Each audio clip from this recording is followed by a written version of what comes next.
ঠিক আছে, দিয়ে দে দিয়ে দে। আমি এই আইটেমটা প্রথমবার বানালাম, আগে কখনো বানাইনি।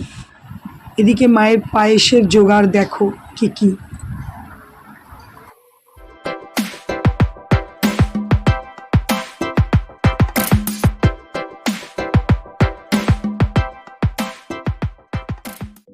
এখন বাজে এই 8:30টার মতো।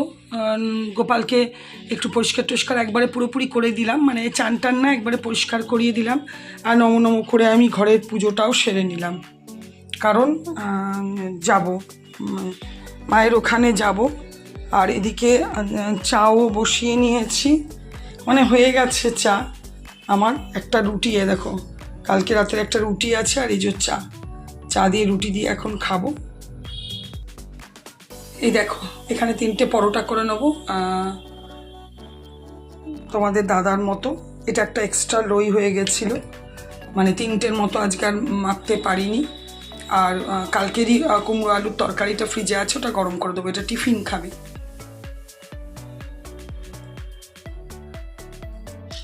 তরকারিটা গরম করতে দিলাম, আর এখানে ভাত বসিয়ে দিয়েছি। আর মাছ, ডাল, পোস্ত সব ফ্রিজে আছে। আজকে গায়ক মানবেন্দ্র মুখোপাধ্যায়ের জন্মদিন, খুব ভালো ভালো গান হচ্ছে, কিন্তু ওনার গান গাওয়ার ক্ষমতা আমার নেই যে তোমাদেরকে এক লাইন শোনাবো। তো যাই হোক, আমি রেডি হয়ে গেছি, 9:45 বাজে। এবার সমস্ত বন্ধ টন্ধ করবো, আর একটু কাজ আছে, সেরে টেরে বেরোবো। আজকে একটা আমাদের ঘরে আজকে একটা মানে একটু ছোট্ট করে ব্যাপার আছে, সেটা আমি তোমাদেরকে পরে শেয়ার করছি। এই দেখো আমি পুরোপুরি রেডি হয়ে গেছি, আর গোপালকেও নিয়ে নিয়েছি ব্যাগে। এবার বেরোবো, বেরিয়েও গেছি, বুঝতেই পারছো, বাসও পেয়ে গেছি। পুরো ঘোলাটে হয়ে আছে চারিদিক, বৃষ্টি আসবে না এরকমই ওয়েদার কে জানে। মাঠ দিয়ে যাব তো, চোর কাঁটা জানো তো, ছোটো ছোটো কাঁটার মতো সালোয়ার কামিজে সব লেগে যাবে। ওই জন্য ভাবছি মাঠ দিয়ে যাব কি না, কিন্তু মাঠ দিয়ে গেলে অনেকটা শর্টে হয় রাস্তাটা, অনেকটা তো ওইখানটা ঘুরে গেলে। ঠিক আছে চলো, বুঝতেই পারছো আমি নেমে গেছি, আর তাড়াতাড়ি করে হাঁটছি, কারণ মনে হচ্ছে বৃষ্টি নেমে যাবে। কিছুতে বুঝতে পারছি না যে ওয়েদারটা বৃষ্টির জন্য এরকম, না এমনি ঘোলাটে হয়ে আছে। তোমাদেরকে বলছিলাম না যে আজকে একটা ছোট্ট অনুষ্ঠান, সেটা হচ্ছে অনুষ্ঠান বলে কিছু নয়, আমার দাদার হচ্ছে শ্রাবণ মাসে জন্ম মাস, শ্রাবণ মাসে সোমবার জন্ম ওর। তো তো আজকে মা ওকে পায়েস দেবে। তো ওর যেদিন জন্মদিন থাকে সেদিন ডিউটি হোক, কোনো কারণবশত হোক, দেওয়া হয় না, তো একটা ছুটির দিন দেখে দেয়। সে পায়েসটা মা আজকে দেবে, ওই জন্য আমি রবিবার তো সন্ধেবেলার দিকে আসি, ওই জন্য আজকে সকালবেলাতে এসেছি।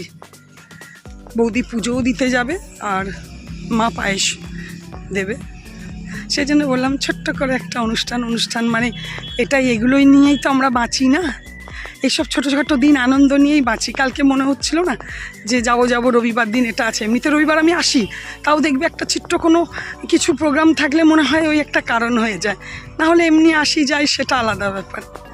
তো সেই জন্যে এতক্ষণে মনে হয় দেওয়াটাও হয়ে গেছে কিনা জানি না, আমার সমস্ত কাজকর্ম করে বেরোতে বেরোতে একটু দেরি তো হয়। ঠিক আছে চলো, যদি না দেওয়া হয়ে থাকে তো অবশ্যই তোমাদের সাথে একটু শেয়ার করব। ঘরে এসেই একটা জিনিস দেখে সত্যি মন ভরে গেল, মাকে অনেক দিন পর দেখলাম গ্যাসের সামনে এরকম। যতই হোক ছেলের জন্মদিনের পায়েস বলে কথা, সেই জন্য দেখো পায়েস বানাচ্ছে। মা সবসময় নারকেল দিয়ে বানায়, খুব দারুণ খেতে হয়। এই দেখো সব রেডি করে নিয়েছে আর পায়েস বানাচ্ছে, তো সত্যি ভালো লাগলো। সামনে একটা চেয়ার নিয়েছে, আর হয়েও গেছে পায়েস বানানো। একটুখানি জোগাড়পাতি করে দিই, একটুখানি ধান দুব্বা রেডি করে দেবো, প্রদীপ জ্বেলে দেবো, তারপরে মা দাদাকে আশীর্বাদ করে পায়েস দেবে। বুঝতেই পারছো এখানে আশীর্বাদ করছে।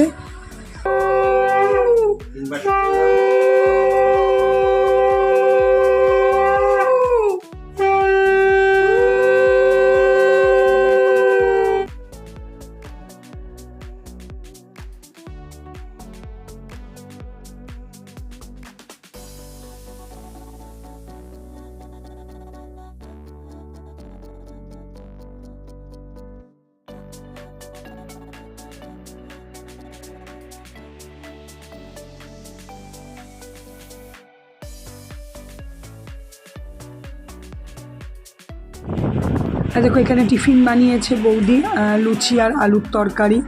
আর মাংসটা মুরগির মাংস দিদি ধুয়ে দিল, আজকে মুরগির মাংস রান্না হবে। ভাত বসিয়েছি। এখানে দেখো দাদা বৌদি রেডি হয়েছে, যাচ্ছে সীতারামপুর। গৃহপ্রবেশের নিমন্ত্রণ আছে, কোথায় কি সেটা অবশ্যই তোমাদেরকে পরে শেয়ার করে দেবো।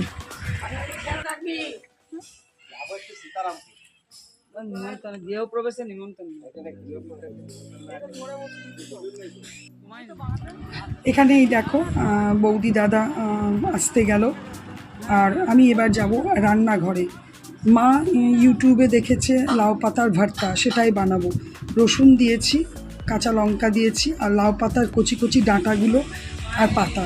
এদিকে মুরগির মাংসটাকে দই দিয়ে ম্যারিনেট করেছি, দিদি সমস্ত কেটে দিয়েছে। মায়ের এখানে একটা স্টু টাইপের করব, আর আমাদের হবে মুরগির মাংস আর ওই লাউ পাতার ভর্তা। কুকার বসিয়ে নিয়েছি, কুকারেই মাংসটা আজকে করব। এই দেখো, দেখাবার তো কিছু নেই, নর্মাল যেভাবে মাংস হয় ওই কুকারে মায়ের স্টুটা বসিয়েছি। এখানে পাতাটাকে একটু ভাপিয়ে নিয়ে তারপরে পেস্ট করে নিয়েছি। কড়াইয়ে কালো জিরে ফোড়ন দিয়েছি, কাঁচা লঙ্কা তো পাতাটার বাটার মধ্যেই দিয়েছিলাম।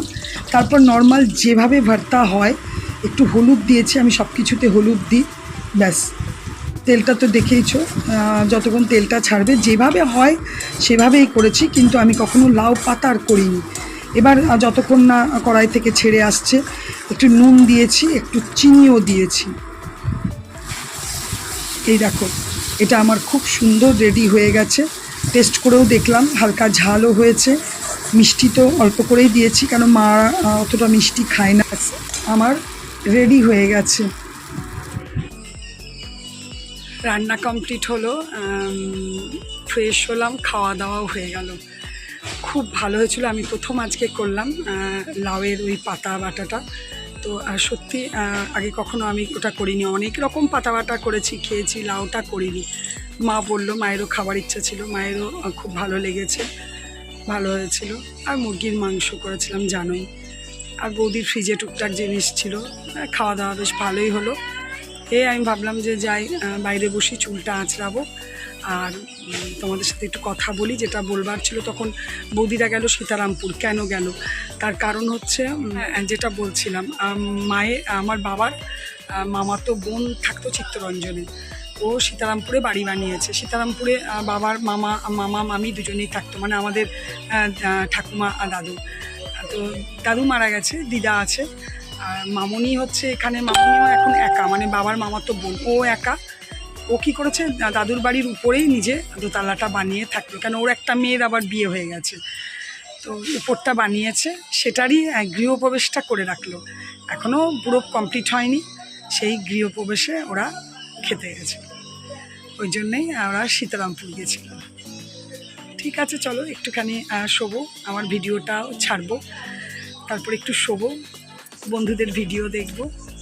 চলো, আজকে আর তোমাদের সাথে অনেকক্ষণ পরে কথা বলছি। তার কারণ আছে বলতে, সন্ধ্যাবেলায় তো দুপুরবেলায় তো লাস্টে তোমাদের সাথে কথাই বললাম। কথা বলার পর আবার দাদার খুব প্রিয় ছোটোবেলাকার বন্ধু আর বৌদি বেড়াতে এসেছিলো, মানে মাকে দেখতে এসেছিলো। সেই বৌদিদের সাথে অনেকক্ষণ, 9:45 অবধি রাত, বেশ সুন্দর একটা মানে খুব সুন্দর একটা আড্ডা, গল্প, খুব ভালো কাটলো।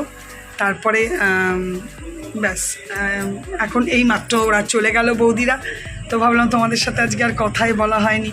ঠিক আছে, চলো পরে যদি পারি আবার একটুখানি কথা বলে ভিডিওটা শেষ করব। আর খাওয়া দাওয়া তো সেই দিনেরই, যদি তাও কিছু নতুনত্ব হয়। হ্যাঁ, তোমাদের দাদা এক্ষুনি এলো, তো স্নান টান করলো। চলো পরে কথা বলবো, আবার একটু আপডেট দিতে এলাম যে এতক্ষণ কোথায় ছিলাম। এখানে দেখো, তোমাদের দাদাকে জন্মদিনের পায়েস দিয়েছে খেতে, আর এদিকে বৌদি রাতের খাবারও সার্ভ করছে। আলু সেদ্ধ করেছে আর পোস্ত বেটেছে, পেঁয়াজ টিয়াজ দিয়ে মেখেছে, দারুণ লাগে খেতে।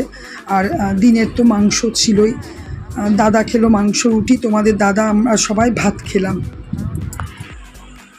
ঠিক আছে, চলো খাওয়া দাওয়া তো সব কমপ্লিট হয়ে গেল। কিছুক্ষণ ভিডিওটা একটু এডিটিংও করলাম, দিনটা বেশ ভালোই কেটে গেল। সকালবেলায় দাদাকে পায়েস টাইস দেওয়া হলো, তারপরে আবার বিকেলবেলায় দাদা বৌদি বেড়াতে এসেছিলেন, গল্প গুজব করে দিনটা ভালোই কাটলো। আর চলো ভিডিওটা আজকে এখানেই শেষ করব। যদি কিছু ভালো লেগে থাকে তাহলে অবশ্যই লাইক কমেন্ট করো। আর কি বলো তো, বলতে গেলাম যেটা, সেটা হচ্ছে লাউয়ের ওই পাতা, এটা তো আমি প্রথম করলাম, প্রথম খেলাম, সত্যি খুব ভালো লাগলো। তোমরা হতে পারে অনেকেই করো, খাও, কিন্তু আমি ফার্স্ট টাইম করলাম, আমার ভালোই লাগলো। তোমরাও এভাবে করো। চলো, যারা ভিডিওটা প্রথম দেখছো তারা অবশ্যই সাবস্ক্রাইব করো যদি ভালো লেগে থাকে। আর অল নোটিফিকেশন বেলটাকে অবশ্যই অল করে দিয়ে যাবে, নাহলে আমি যখনই ভিডিও দেব তখনই তোমরা ভিডিও দেখতে পারবে। চলো তাহলে, কালকে শ্রাবণ মাসের শেষ সোমবার, সেরকম কিছু নয়, ঘরেই যা একটু জল দেব শিবের মাথায়, আর কিছুই না। চলো দেখা যাক, যা করব তোমাদের তো অবশ্যই শেয়ার করব। ভিডিওটা এখানেই শেষ করবো। একটু ঘুম লাগছে, তোমাদের দাদা এসছে আজকে, আবার সকালবেলায় উঠে আবার উঠতেই হবে। এখানে এক একদিন না এলে সকালবেলায় উঠি না, ঘুম থেকে উঠতে উঠতে মোটামুটি 7:30 8টা বাজিয়ে পড়ি। কিন্তু তোমাদের দাদা এসছে যখন, সমস্ত ভোরবেলায় উঠতেই হবে, কারণ চাটা করে দিতে হবে। চলো তাহলে ভিডিওটা শেষ করছি। তোমরা ভালো থেকো, সুস্থ থেকো, সাবধানে থেকো। Good night, tata.